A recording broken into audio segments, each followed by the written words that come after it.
여러분은 성경 속에 등장하는 인물들 중에서 누구를 가장 좋아하십니까? 성경에서 가장 도전이 되고 또 은혜를 경험하게 하는 사람은 누구입니까? 저는 다윗입니다. 그래서 저의 영어 이름도 다윗입니다. 그러니까 여러분들께서 미국식으로 저 이름을 부르실 때는 데이빗 김, 패스터 데이빗 김 이렇게 여러분 불러주시면 되겠습니다. 여러분, 저는 이 다윗을 생각하면 그가 실수도 많이 하고 또 죄도 많이 지었으며 전쟁에서도 피를 많이 흘렸지요. 도무지 사람으로서는 해서는 안 되는 그러한 일들을 범했습니다. 하지만 하나님 앞에 겸손하게 회개하고 용감한 모습으로 나아가는 모습, 또 찬양하고 예배하는 모습, 하나님의 뜻을 묻고 또 순종하며 하나님을 자신의 목자로 삼아서 살아가는 그 모습이 보기에 정말 좋습니다. 다윗은 사무엘 선지자로부터 기름 부음을 받고 그 다음날 아버지에게 아버지, 저는 어제 기름 부음을 받았습니다. 보셨지요? 이제 아시지요? 그래서 오늘부터는 저에 대한 태도와 자세 그리고 대우도 달라지셔야 합니다. 이제 양치는 것은 정말 지긋지긋하고 계속 한다는 것은 좀 무리이고 곤란합니다. 형들을 시키시기 바랍니다. 저는 오늘부터 왕실의 법도를 배우고 익히기로 했습니다. 저는 매우 귀한 몸이 되었습니다 라고 말하면서 자신을 드러내지 않았습니다. 다윗은 여전히 일상에서 목동으로서의 역할을 감당하고 있습니다. 일상으로 돌아가서 누가 보지 않는다 할지라도 묵묵히 자신에게 주어진 일들에 대하여서 충실하고 성실하게 감당하는 이 모습이 저의 마음에 훅 들어왔기 때문에 저는 다윗을 좋아합니다. 다윗이 그런 삶을 살았으니 또 하나님의 말씀하시는 것도 100% 공감합니다. 사도행전 13장 22절 중반절에 보면 내가 이새의 아들 다윗을 만나니 내 마음에 맞는 사람이라 내 뜻을 다 이루리라 하시더니 23절에 하나님이 약속하신 대로 이 사람의 후손에서 이스라엘을 위하여 구주를 세우셨으니 곧 예수라 이렇게 말씀을 하고 있습니다. 하나님은 다윗의 후손에서 예수 그리스도를 세우시겠다는 그 약속을 그대로 이루셨습니다. 내 마음에 맞는 사람, 다른 것 없어도 괜찮습니다. 우리가 하나님께로부터 이런 인정과 칭찬을 받을 수만 있다면 무엇이 더 필요하겠습니까? 그렇다면 오늘 본문에서 이 다윗의 모습이 어떻게 나타나고 있는지 우리 함께 살펴보도록 하겠습니다. 오늘 말씀의 제목입니다. 한번 따라 하실까요? 하나님의 이름으로 나아가노라. 하나님의 이름으로 나아가노라 하는 제목으로 함께 말씀을 나눌 때에 하나님께서 우리 각 사람에게 주시는 메시지가 있기를 원하고 그 메시지를 마음속에 담아서 한 주간 살아갈 때에 놀라운 하나님을 경험하는 하나님의 사람들이 다 되시기를 주님의 이름으로 축원합니다. 오늘 본문에 나오는 다윗 이야기, 특별히 이 다윗과 골리앗 이야기는 우리가 어린 시절부터 주일학교에서 수없이 많이 들어온 이야기입니다. 사실 이 다윗과 골리앗 이야기는 얼마나 유명한지 교회를 다니지 않는 사람, 성경을 모르는 사람이다 할지라도 다 알고 있을 정도로 회자되는 이야기입니다. 여러분 사진을 한번 보십시오. 완전 무장한 골리앗과 간소한 차림매의 다윗을 보면 과연 여기가 전쟁터가 맞나 싶을 정도이고 누가 보더라도 이 맞대결이 성사되기에는 무리가 있는 장면입니다. 그러면 이 사무엘상 17장에서 하나님께서 우리에게 주시는 메시지가 무엇인지 우리가 본격적으로 살펴보도록 하겠습니다. 첫째로 골리앗의 위협, 두려워 떠는 이스라엘입니다. 블레셋 군사들이 이스라엘과 싸우기 위해서 이스라엘 진영으로 쳐들어왔습니다. 이스라엘 군사들과 블레셋 군사들은 엘라 골짜기를 사이에 두고 이제 진을 치게 되었습니다. 긴장감이 맴돌고 일촉즉발 위기의 순간이었습니다.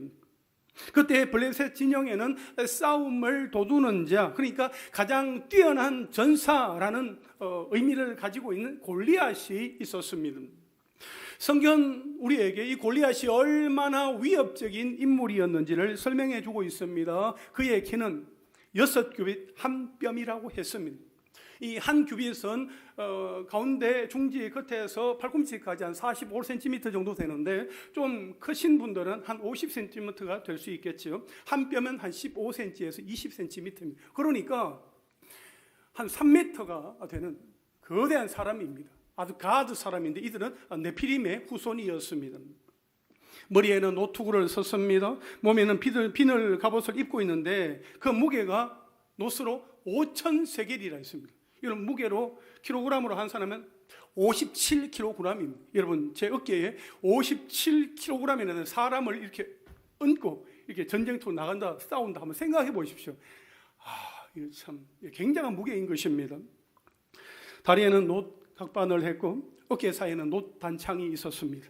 창자루를 하나 들었는데 창날의 무게는 600세겔, 그러니까 7kg 정도 되는 거예요. 7kg 창날만. 한마디로 어마어마합니다. 게다가 이 방패를 들고 다니는 호위병도 그에게 있습니다. 보기에도 이 어마무시한 이 거인 골리앗의 입에서 나오는 말은 더 위협적입니다. 이 골리앗은 이스라엘 군사들을 조롱하며 이제 제안하기까지 합니다. 여러분 8절에서 10절까지 말씀 한번 보십시오. 그가 서서 이스라엘 군대를 향하여 외쳐 이르되 너희가 어찌하여 나와서 전열을 벌였느냐? 나는 블레셋 사람이 아니며 너희는 사울의 신복이 아니냐? 너희는 한 사람을 택하여 내게로 내려보내라. 그가 나와 싸워서 나를 죽이면 우리가 너희의 종이 되겠고 만일 내가 이겨 그를 죽이면 너희가 우리의 종이 되어 우리를 섬길 것이니라. 그 블레셋 사람이 또 이르되 내가 오늘 이스라엘의 군대를 모욕하였으니 사람을 보내어 나와 더불어 싸우게 하라 한지라. 이렇게 말하고 있습니다. 너희 중에 한 사람을 골라서 나에게 내려보내라 하는 것입니다. 그 사람이 나와 싸워서 나를 죽이면 우리가 너희의 종이 되어 섬길 것이고 만일 내가 그를 죽이면 너희는 우리의 종이 되어서 우리를 섬겨야 할 것이다. 그렇게 제안을 한 것입니다. 이 골리앗의 위협과 조롱에 이 사울과 이스라엘 군사들은 크게 두려워했다고 11절에서 말씀하고 있습니다. 보십시오. 사울과 온 이스라엘이 블레셋 사람의 이 말을 듣고 놀라 크게 두려워하니라. 여러분 사울은 어떤 사람입니까? 이스라엘 백성들이 우리에게도 이방 나라와 같이 왕을 세워주세요 해서 하나님께서 허락하여 주셔서 세워진 왕이었습니다. 사울은 용모가 준수하고 다른 사람보다 머리가 하나 더 있을 정도로 굉장히 키가 큰 체격이 좋은 사람이었습니다. 그러나 그가 하나님을 놓쳐버렸고 하나님도 그를 떠나시게 되자 그는 사람 앞에 두려워하는 사람이 되고 말았습니다. 사울은 골리앗의 조롱 앞에 그저 속수무책으로 당할 수밖에 없었습니다. 사울이 그러고 있으니까 다른 군사들은 말해 못하겠습니까? 이쯤 되면 이번 전쟁은 해볼 만하다가 아니라 하나만하다 하는 생각들이 팽배해지는 것입니다. 그저 맥없이 당할 처지가 되었습니다. 대안이 없습니다. 그냥 보기에도 그냥 엇비슷해야 이 싸움을 해보려고 할 텐데 얼핏 보아도 이 상대가 되지 않을 만큼 그 골리앗은 너무나 강해 보였습니다. 블레셋 장수 골리앗의 위협은 이스라엘 군사들로 하여금 두렵게 하기에 충분했습니다. 뭔가 대반전이 필요해 보입니다. 그래서 성경은 한 사람의 이야기를 이제 12절부터 다시 시작하고 있습니다. 여러분 골리앗의 위협은 두려움 그 자체였습니다. 이 세상에는 골리앗처럼 우리를 두렵게 하는 일들이 얼마나 많은지 모릅니다. 그러나 세상을 창조하신 하나님이 우리 하나님 아버지이시다 하는 그 사실을 우리가 날마다 기억하면서 살아가기만 한다면 그 세상의 위협 앞에 결코 두려워할 이유가 없다 하는 것입니다. 그런데 여러분, 우리가 정말 경계하고 두려워해야 할 것은 외부에 있는 것이 아니라 내부에 있습니다. 우리 자신에게 있습니다. 우리 자신의 마음 자세에 달려있다 하는 것입니다. 하나님께서 이스라엘 백성들을 사랑하사 그들을 애굽에서 인도하여 내시고 홍해를 건너게 하시고 만나와 메추라기를 먹여주시고 반석에서 물이 나오게 하셔서 그들에게 마시게 해주셨습니다. 그들에게 구름과 불로 가야 할 그 길을 지시하시면서 광야 40년 그 여정을 이제 마무리하게 되었을 즈음에 모세가 출애굽한 그 이스라엘 자손들에게 이제 설교를 하는데 신명기 8장 11절부터 14절 중반절에 있는 말씀을 여러분 한번 보십시오. 내가 오늘 네게 명하는 여호와의 명령과 법도와 규례를 지키지 아니하고 내 하나님 여호와를 잊어버리지 않도록 삼갈지어다. 네가 먹어서 배부르고 아름다운 집을 짓고 거주하게 되며 또 내 소와 양이 번성하며 내 은금이 정식되며 내 소유가 다 풍부하게 될 때에 내 마음이 교만하여 내 하나님 여호와를 잊어버릴까 염려하노라 했습니다. 이스라엘 백성들이 가나안 땅에 들어가서 이제 그 성읍을 차지하게 될 텐데 그때에 하나님의 명령과 법도와 규례를 지키지 아니하고 하나님을 잊어버리지 않도록 주의하라는 것입니다. 잘 먹어서 배부르고 집 짓고 살며 가축이 번성하고 재산이 정식되며 소유가 많아질 때에 하나님이 허락하셨다 하는 것을 잊어버리고 내가 했다, 내가 다 이루었다 착각하면서 자랑하고 교만한 나머지 하나님을 잊어버릴까 염려가 된다. 하나님을 잊어버리지 마라 하는 모세의 간곡한 메시지인 것입니다. 여러분, 이 메시지는 비단 이스라엘 자손들에게만 주어지는 메시지가 아니라 오늘 이 시대를 살아가고 있는 우리 각 사람에게 하나님께서 주시는 하나님의 메시지임을 우리 마음 가운데 담아두고 깊이 새겨야 하는 것입니다. 가게 장사가 잘 안 될 때, 기업의 매출이 줄어들고 힘겨울 때, 직장이 없어서 마음고생할 때, 시험을 쳤는데 번번이 불합격할 때, 건강에 여의치 못할 때, 수술 진단을 받고 수술실 앞에 대기할 때, 그럴 때에 우리의 마음은 겸비하여서 하나님을 찾는 것 가능합니다. 어렵지 않습니다. 그 모든 것이 하나님의 손에 있다 하는 것을 잘 알기 때문에 하나님만을 찾고 구합니다. 그러나 가게에 손님들이 가득하고 분주할 때, 기업의 일거리가 점점 늘어날 때, 애타게 고대하던 직장으로 이제 출근하게 되었을 때, 시험에 합격하고 건강을 회복하고 다시 일상으로 돌아가서 열심히 살아가고 있을 때, 그럴 때에 돈, 사람, 환경에 매인 나머지 하나님과 아무 상관없이 그렇게 살아간다면 그에게 주어진 물질과 건강과 일터가 과연 축복이다라고 말할 수 있을까요?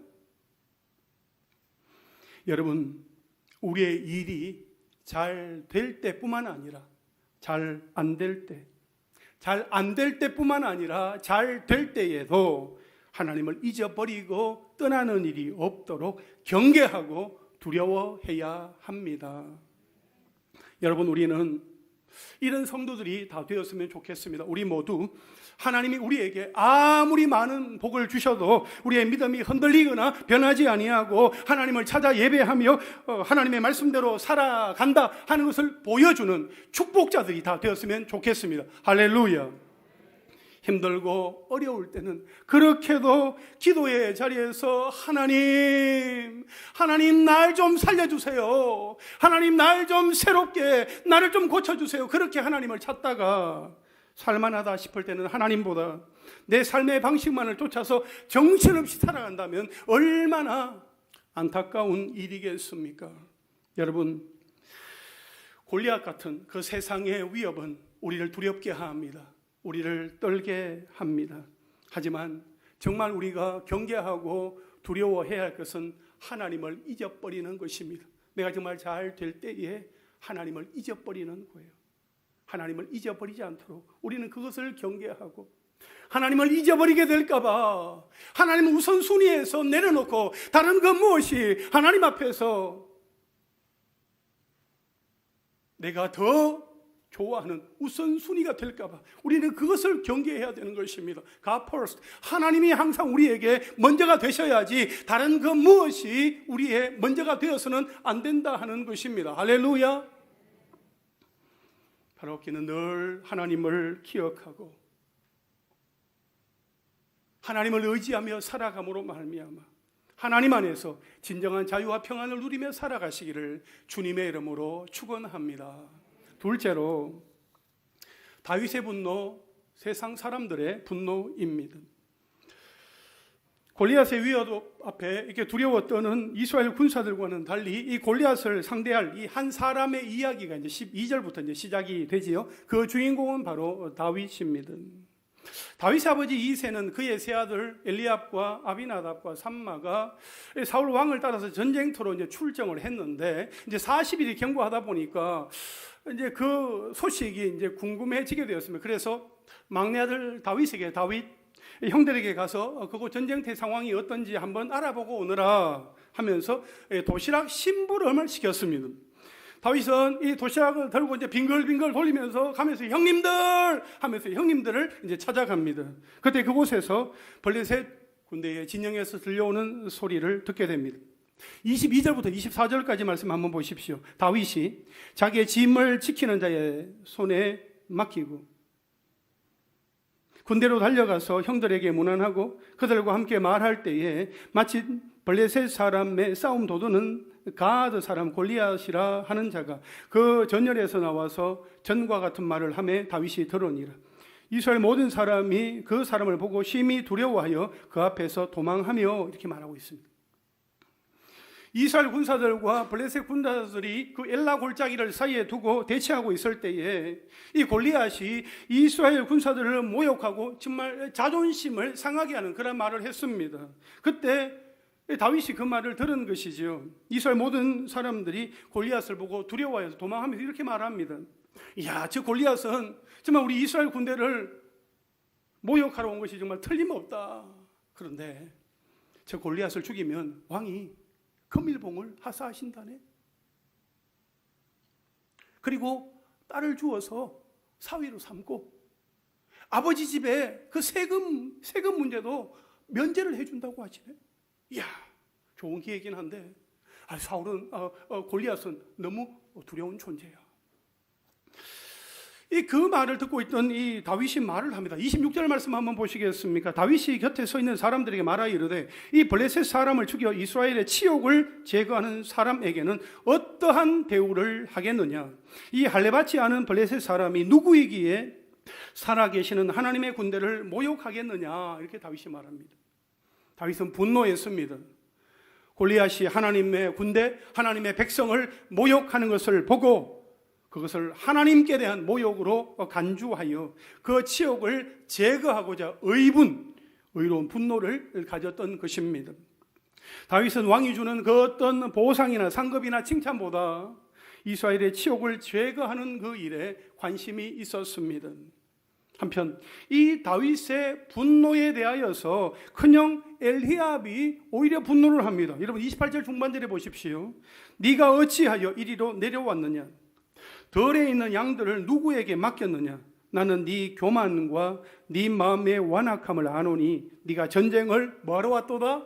구경하러 왔도다. 이렇게 말하고 있어요. 다윗의 분노와는 달리 이 엘리압이 다윗에게 화를 내는 것은 다윗이 양을 돌보지 아니하고 전쟁을 구경하러 왔다고 오해한 세속적인 분노였습니다. 엘리압은 다윗의 행동이 양치기로서의 신분을 망각한 행위라 생각하고 책망을 했던 것이지요. 그러나 엘리압은 다윗이 이 단순한 양치기가 아니라 사무엘 선지자로부터 기름 부음을 받은 자로서 이제 머지않아 이스라엘을 다스릴 그 지도자가 될 사람이다 하는 것을 인정해야만 했습니다. 하지만 이 당시 엘리압은 다윗이 자신을 대신해서 기름 부음을 받은 것에 대해서 시기를 했거나 아니면 기름 부음 받은 사실이나 그 의미를 깨닫지 못했을 수도 있습니다.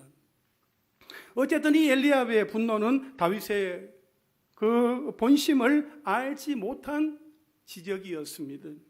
다윗의 분노는 의로운 분노입니다. 그러나 자신의 생각이나 욕심에 사로잡히게 되면 감정 조절은 불가능하게 되어지고 엘리압처럼 동생을 책망을 하게 되며 심지어 다른 사람의 생명까지도 빼앗아갈 수 있다 하는 것입니다.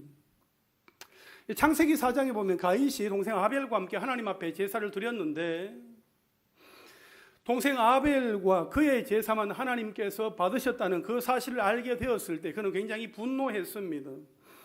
그는 자신의 믿음 없음, 자신이 하나님 앞에 믿음으로 제사하지 못했다, 믿음으로 드리지 못했다 하는 것에 대해서는 깨닫지 못하고 동생 아벨을 시기하고 질투한 나머지 그냥 돌에서 죽이고 말았습니다.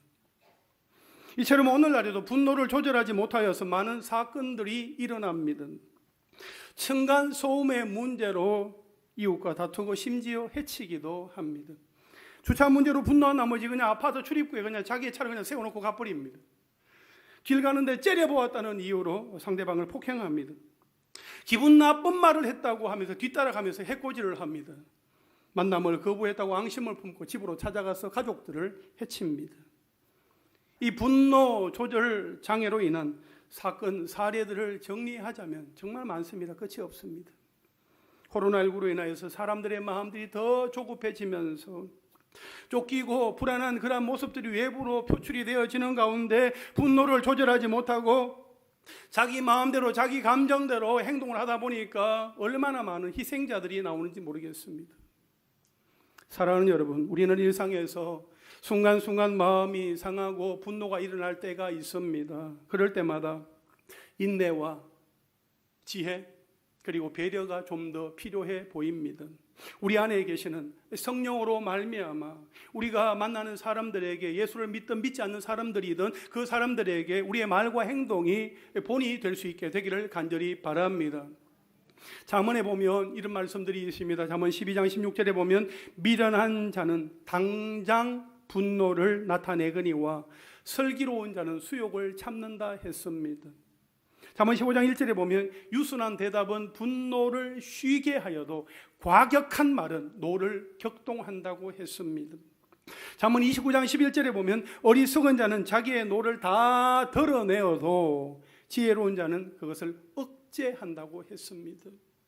일상에서 분노가 충분히 일어날 만한 상황이라 할지라도 마음대로 느낌대로 감정대로 행동할 것이 아니라 지혜롭고 유순하게 말하며 슬기롭게 참을 수 있기를 바랍니다. 그리고 이렇게 기도하면 좋겠습니다.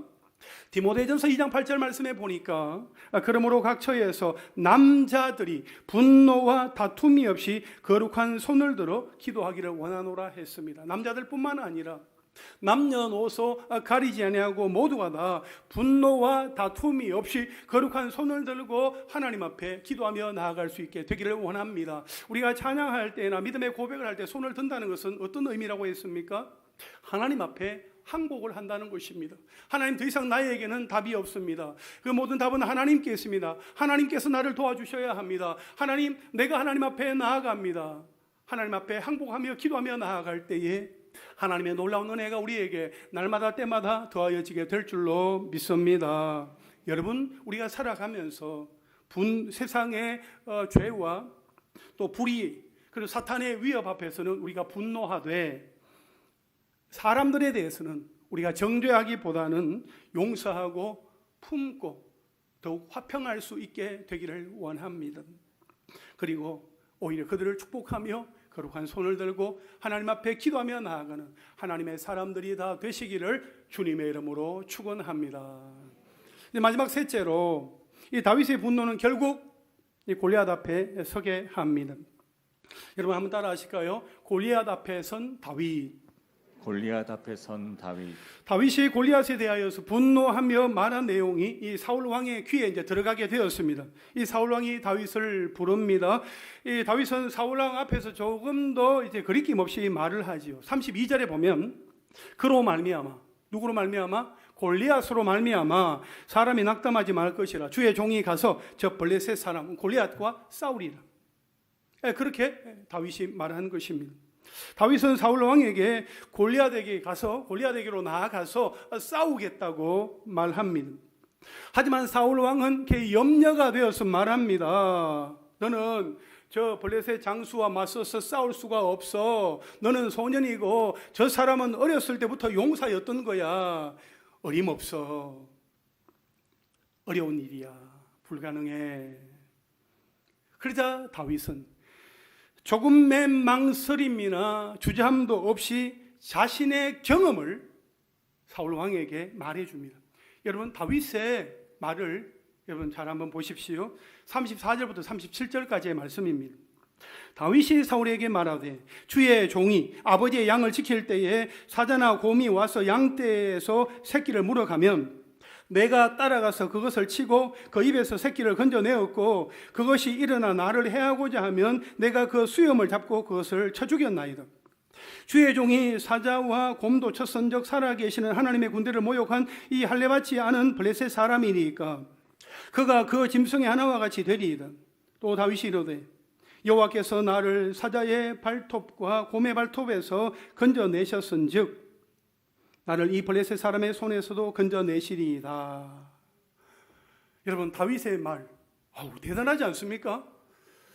동물원에 가서 이렇게 사자를 이렇게 바로 앞에서 봤는데 사자 머리가 정말 제 머리보다 큰 거예요.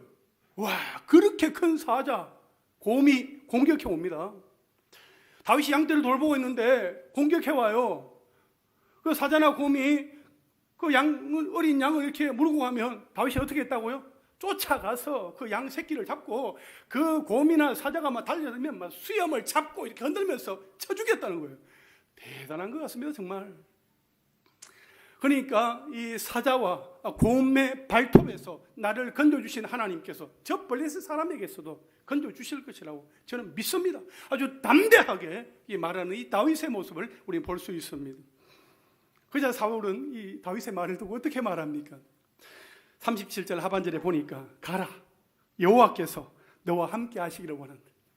가라, 여호와께서 너와 함께 하시기를 원한다. 그렇게 말하면서 이제 그냥 보내기는 또 미안했던가 보죠. 그래서 자신이 입고 있던 군복 또 투구 이 갑옷을 하나씩 벗어서 이제 다윗에게 입혀봅니다.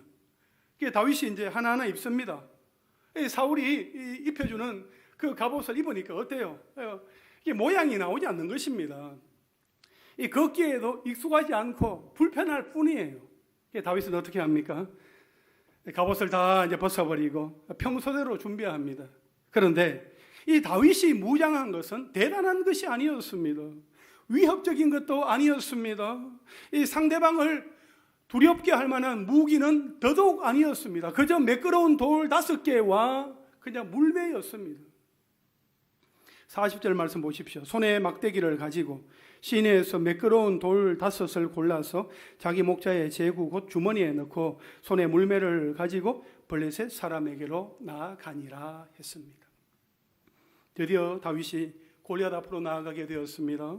골리앗도 다윗에게로 점점 가까이 나아갑니다. 그런데 골리앗은 이 다윗을 보고 이 자신과 대결할 만한 그런 용사가 아니라 어린 소년 같기에 아주 업신여기면서 말합니다. 심지어 저주하면서 말합니다. 43절과 44절에 보니까 이런 표현이 있어요.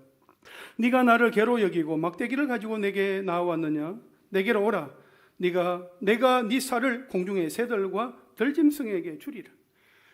골리앗이 생각할 때는 기가 막힌 것입니다. 한 명을 내려보내라 했는데 이 작은 소년이 오니까 기가 막히는 건 아니겠습니까? 야, 참. 그러니까 이제 이리 와라. 내가 너를 공중의 새와 들짐승에게 먹이로 내가 줘버리겠다. 그런 어떤 마음을 가지고 있는 이 골리앗. 이 골리앗의 위협 앞에 두려워서 도망하던 이스라엘 군사들과는 달리 다윗은 아주 용감하고 당당하게 말합니다. 특별히 이 골리앗이 의지하는 것과 자신이 의지하는 것은 다르다 하는 것을 분명하게 말하고 있지요. 45절에서 골리앗을 향해서 말합니다. 너는 칼과 창과 단창으로 내게 나오거니와 나는 만군의 여호와 이름 곧 네가 모욕하는 이스라엘 군대의 하나님의 이름으로 내게 나아가노라 했습니다. 다윗이 의지하는 것과 골리앗이 의지하는 것은 180도 달랐습니다. 골리앗은 전쟁이라 칼을 들어야 했고 또 창이 필요했고 단창까지 이렇게 갖추어야 했습니다. 그렇게 하기만 하면 전쟁에서 반드시 승리하게 될 것이다 라고 생각을 했던 것이지요. 그러나 다윗이 가지고 있는 무기는 칼과 창이 아니라 하나님의 이름이라는 무기였습니다. 만군의 여호와의 이름, 곧 이스라엘 군대의 하나님의 이름이라는 한 가지 무기면 충분했습니다.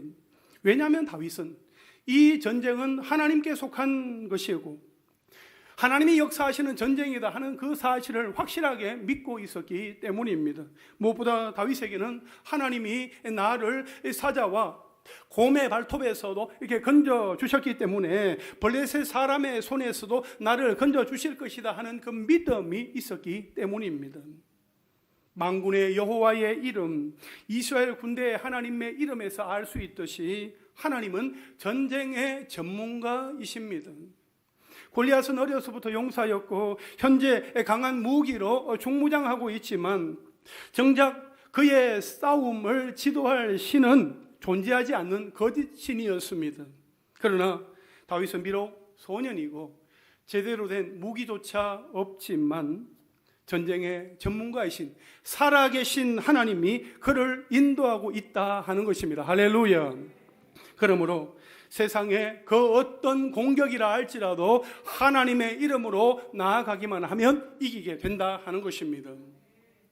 하나님의 이름으로 나아간다 하는 것은 칼이나 창이나 단창, 즉 세상의 돈이나 권력이나 제도, 노후 대책 그런 어떤 시스템을 의지하지 않는다 하는 것입니다. 하나님의 이름을 의지한다는 것입니다. 하나님만을 신뢰한다는 것입니다. 하나님은 하나님의 이름으로 나아가는 다윗으로 하여금 비록 다윗이 제대로 된 무기를 갖추지는 못했지만 완전하게 무장한 골리앗을 물리치게 하심으로써 여호와의 구원하심이 칼과 창에 있지 않다, 여호와의 구원하심이 하나님의 이름에 있다, 하나님의 손에 있다 하는 것을 보여주시기를 원하셨습니다. 여러분 47절 말씀을 우리 함께 읽겠습니다. 시작. 또 여호와의 구원하심이 칼과 창에 있지 아니함을 이 무리에게 알게 하리라. 전쟁은 여호와께 속한 것인즉 그가 너희를 우리 손에 넘기시리라. 아멘. 여러분 골리앗의 입장에서 이 다윗이 하는 이런 말을 들을 때에 그 마음이 어떠했겠습니까? 정말 어리고 어린 녀석이 나와서 입으로만 이렇게 말하는 것을 볼 때에 그래 너 이 녀석 내가 얼마나 무시무시한 사람인지 내가 한번 보여줄 테다, 한번 본때를 보여주마 하는 그런 마음이지 않았겠습니까? 하지만 이 다윗과 골리앗 그 대결의 승패, 이 전쟁의 승패는 우리가 이미 너무나 잘 아는 것처럼 골리앗의 의도와는 달리 다윗의 승리, 이스라엘 군대의 승리로 끝나고 말았습니다. 여러분, 블레셋 군대와의 전쟁이 시작되기 전에 이스라엘 군사들은 도무지 전투에 나설 엄두를 내지 못했습니다. 골리앗 앞에 나아가는 그 순간 죽음이다 하는 것을 너무나 잘 알고 있었기 때문이지요. 그래서 아무도 골리앗 앞에 서지 못했습니다. 용기를 내지 못했습니다. 그 누구도 이 전쟁은 하나님께 속했고 하나님께서 친히 저 골리앗과 블레셋 군사들을 우리 손에 넘겨주실 것이다 하는 것을 모르고 있었습니다. 그 누구도 골리앗 앞에 당당하게 서지 못했기 때문에 골리앗을 이기도록 도우시는 하나님을 경험하지 못했던 것입니다. 그러나 하나님의 이름으로 무장한 다윗이 골리앗 앞에 서므로 다윗과 이스라엘 군사들은 살아계신 하나님을 경험할 수 있게 되었습니다. 여러분, 골리앗을 이기려면 골리앗 앞에 서야 합니다. 하나님의 이름으로 골리앗 앞에 서야 합니다. 골리앗 앞에 서게 될 때에 도우시는 하나님을 경험하게 되는 것입니다. 할렐루야. 사랑하는 성도 여러분, 일상에서 역사하시는 하나님을 경험하기 원하십니까? 일상에서도 함께 하시고 도우시는 그 하나님을 만나기 원하십니까? 가정에서나 교회에서, 학교에서나 일터에서 하나님과 교제하기 원하십니까? 그러려면 문제 앞에 서야 합니다. 언제나 어디서나 문제 앞에 서야만 하나님의 일하심을 경험할 수 있습니다. 이스라엘 백성이 홍해 앞에 섰을 때에 홍해를 가르시는 하나님을 경험할 수 있었습니다. 이스라엘 백성의 제사장들이 법궤를 메고 요단 강가에 서서 그 발을 요단 강물에 디디게 되었을 때에 그 강을 가르시는 하나님을 경험할 수 있게 되었습니다. 이스라엘 백성들이 여리고 성 앞에 서서 그 성을 돌게 되었을 때에 그 성을 무너뜨리시는 하나님을 경험할 수 있었습니다. 아무리 내가 하나님을 신뢰합니다, 나는 하나님을 신뢰합니다, 그렇게 말할지라도 문제 앞에 서지 않으면, 그냥 피해버리면 결코 하나님을 경험할 수 없습니다. 사랑하는 성도 여러분, 지금 여러분으로 하여금 하나님 앞에 서지 못하도록 가로막는 것은 무엇입니까? 문제 앞에 서지 못하도록 방해하는 것은 무엇입니까? 사람들의 시선입니까? 내 안에 있는 자존심입니까? 실패에 대한 두려움입니까? 과거의 아픈 기억 때문입니까? 젊은 날의 트라우마 때문입니까? 번복하고 싶지 않은 고집 때문입니까?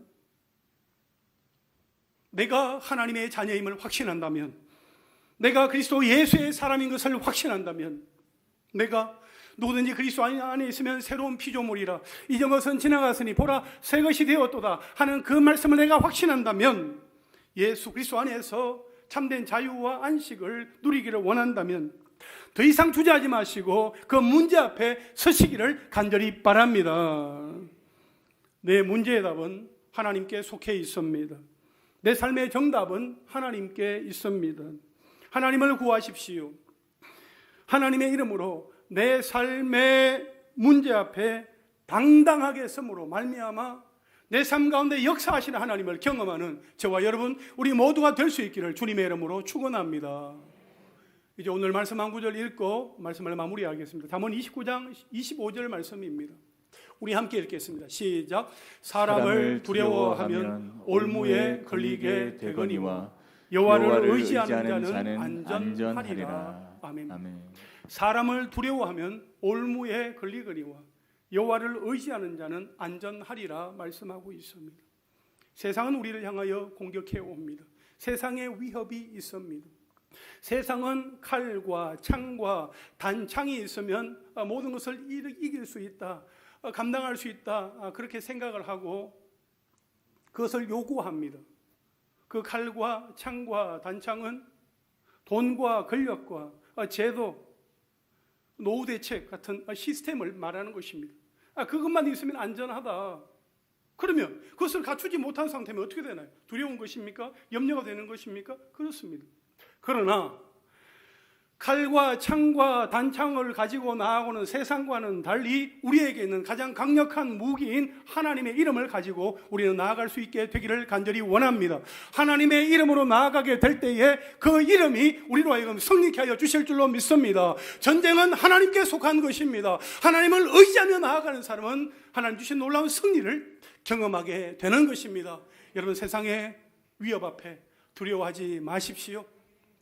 세상의 불의와 세상의 죄 앞에서는 우리가 범죄하되 사람들에 대해서는 우리가 이해하고 용서하고 품고 오히려 손을 들고 축복하며 기도해 줄 수 있게 되기를 원합니다.